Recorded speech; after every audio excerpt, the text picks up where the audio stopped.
Hola oyentes de Radio Sefarad, tenemos el gusto de tener nuevamente en los micrófonos en las edades del totalitarismo a Ricardo López Gotig desde Buenos Aires. ¿Qué tal, Ricardo?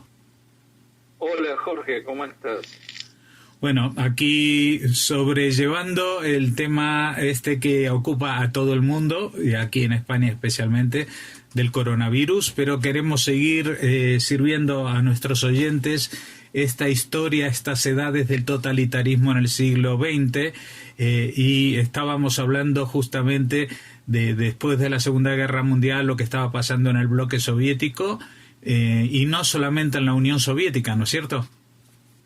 Claro, este antisemitismo disfrazado de antisionismo que se desarrolló en el estalinismo después de la Segunda Guerra Mundial y sobre todo a partir de 1949 hasta la muerte de Stalin en 1953, hemos visto que repercutió en Checoslovaquia con el caso de Rudolf Slansky, que significó la muerte de él y de otras personas acusadas de espionaje a favor del Estado de Israel, de Estados Unidos, de una conspiración que involucraba al sionismo, al titoísmo, al trotskismo.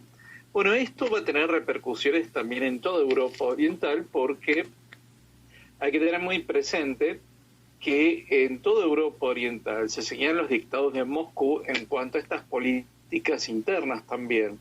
Es decir, no era solo un bloque en su política exterior y su defensa, sino en todos los aspectos, porque desde Moscú se dictaban todas las políticas a seguir en economía, en la sociedad y en esta cuestión tan importante como eran la minoría judía en toda Europa Oriental. Vamos a poner el acento hoy en un país que a veces no tenemos muy presente, como es el caso de Rumania. Rumania era parte del bloque socialista, del socialismo real, y vamos a ver que va a haber una figura clave de ese gobierno comunista de la primera época, que era Anna Pauker, que fue la ministra de Relaciones Exteriores. Ella, durante la Segunda Guerra Mundial, vivió en el exilio en la Unión Soviética y ahí traba amistad con una figura que también hemos mencionado, que fue el caso de Polina Shemchushina, que era la esposa de Molotov, quien había sido el ministro de Relaciones Exteriores de Stalin.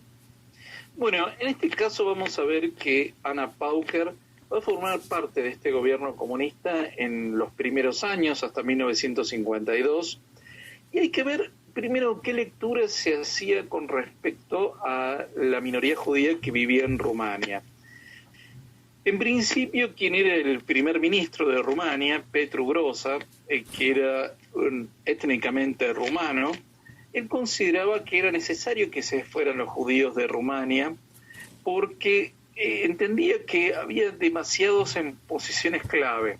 Esta es la lectura generalizada, ¿no? Ya lo hemos visto ya desde mucho antes de la Segunda Guerra Mundial, esta idea de que los judíos ocupaban cargos claves, ya sea en la administración pública, en los medios intelectuales, en las profesiones liberales, en la economía.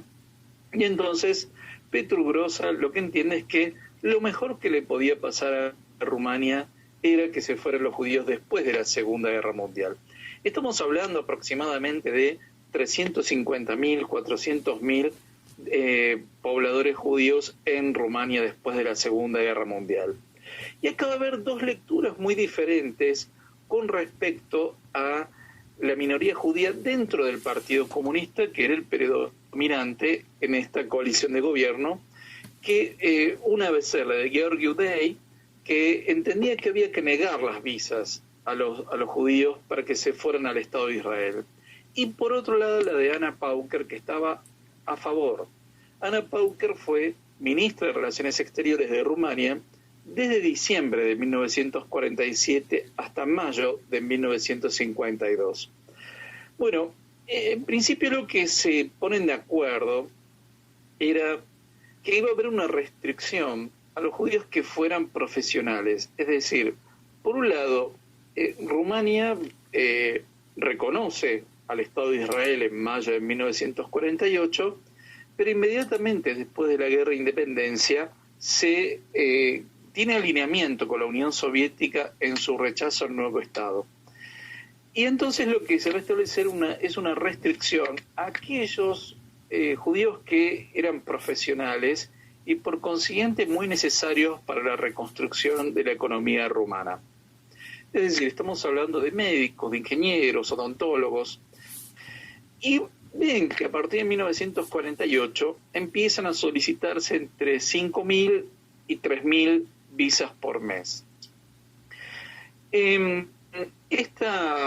Este incremento de las visas que se solicitaban va a llevar a que, en principio, en noviembre de 1948 va a comenzar una represión a las organizaciones sionistas en Rumania, y en 1948, en diciembre, el Politburó del Partido Comunista Rumano va a declarar su rechazo al sionismo, entendiéndolo, como ya hemos visto en otras ocasiones, como un tipo de nacionalismo burgués y por lo tanto incompatible con la construcción del socialismo. Ahora bien, Anna Pauker va a establecer algo muy interesante, que va a ser una suerte de alía roja. Es decir, ella va a proponer que los judíos comunistas de Rumania pueden emigrar al Estado de Israel a fin de contribuir al fortalecimiento del Partido Comunista del Estado de Israel. Esto es lo que se va a conocer como la Alía Roja. Aproximadamente de esta forma viajaron unas 3.500 personas, previamente recibieron cursos de marxismo-leninismo. Hay que señalar que muchos, una vez que llegaron a Israel, se desvincularon completamente de esta Alía Roja y de lo que significaba ser marxista-leninista, es decir, que habían disfrazado su carácter como marxistas simplemente para poder salir. Y lo que se decide es que en marzo de 1948, ante el incremento de esta cantidad de personas que querían salir, también se ponía un límite etario, es decir, solo podían irse también aquellos, poniendo que fueran médicos o ingenieros, que podían irse aquellos que, es decir, o tenían más de 60 años o bien que tenían un tipo de enfermedad que les impedía el ejercicio de su profesión. Bueno, esta serie de restricciones va a ocasionar que el 18 de febrero de 1949 se van a producir una serie de manifestaciones en Bucarest de los judíos en Rumania en contra de todas estas restricciones migratorias. El 18 de febrero, de hecho, va a haber una manifestación de 20.000 personas en Bucarest, lo que va a llevar a que este tipo de manifestación de carácter opositora o crítica a esta decisión gubernamental va a hacer que el 2 de marzo directamente el gobierno decida cerrar todas las organizaciones y clubes de carácter sionista que había en Rumania, y Gheorghe Udai los asimila a organizaciones de carácter fascista. Esta restricción va a hacer que apenas pueden aplicarse unas 100 visas por mes. Esto va a aumentar mucho el enojo de la población judía en Rumania. Y había dos visiones, porque por un lado decían, bueno, por un lado querían que se fuera la burguesía judía a fin de poder crear un Estado socialista, pero por otro lado se daban cuenta que se perdía una gran clase media profesional, con lo cual había esta disparidad de criterios en cuanto a a las migraciones. Bueno, finalmente se decide que se va a relajar esto. En agosto del 49 se relajan las restricciones, siempre exceptuando los profesionales que debían quedarse en el país. Y lo que empiezan a ver es que en 1950 ya no eran solo 100 visas por mes, sino que esto incrementa a la solicitud de entre 15.000 y 20.000 visas mensuales. Para mediados de 1950 se había aproximadamente más de 200.000 solicitudes de visas para emigrar al Estado de Israel.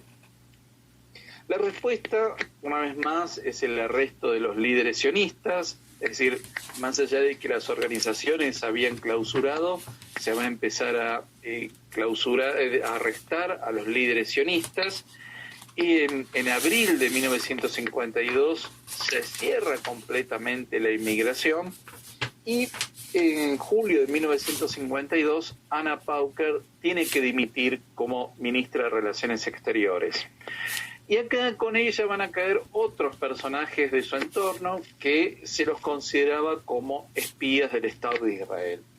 Se calcula que durante este periodo, gracias a, digamos, estas distintas válvulas que se fueron abriendo en Rumania, lograron irse unas 100.000 personas hacia el Estado de Israel.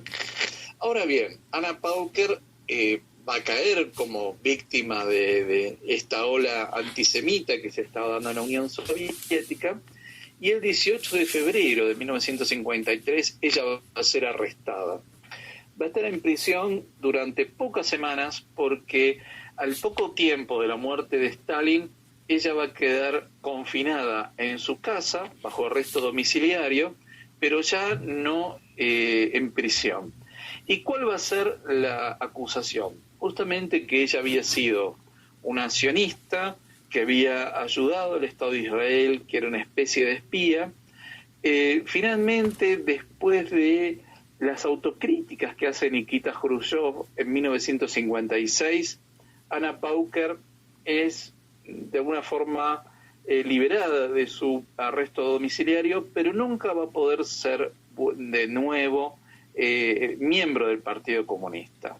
Es decir, que acá vemos un caso atípico dentro de lo que era el bloque del socialismo real en Europa Oriental, en el cual hubo una suerte de válvula de escape, pero que en determinado momento los dictados de Moscú establecieron que se cerrara cada vez más este tipo de migración. Una pregunta, ¿Anna Pauker era judía o nada que ver? Sí, Anna Pauker era judía.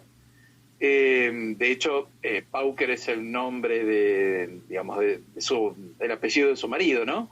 Pero ella era judía y tenía muchos miembros de su familia que eran judíos ortodoxos. Y existe un caso muy particular, que es que ella tenía un hermano menor que vivía en el Estado de Israel y que en 1949 hace un viaje a Rumania, con lo cual esto incrementó justamente las sospechas de que ella estaba colaborando de alguna forma con Israel. Hay una gran discusión si Pauker era judía practicante o no. Hay quienes sostienen con bastante buenos argumentos de que ella en realidad sí era una judía practicante, solo que en ese contexto había preferido mantener oculta su inclinación religiosa, que sobre todo ella se habría de alguna forma reconciliado con su visión religiosa durante la Segunda Guerra Mundial, ya viviendo en la Unión Soviética.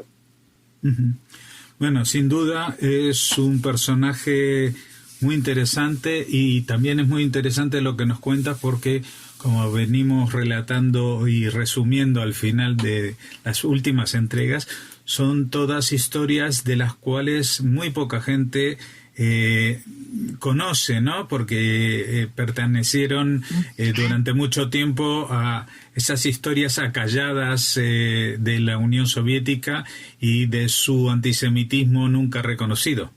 Claro, siempre disfrazado como de antisionismo y no como antisemitismo. Pues como siempre nosotros también te agradecemos mucho, Ricardo López Gottig, y te invitamos a volver a conectarnos la semana que viene. Hasta entonces. Hasta entonces, muchas gracias.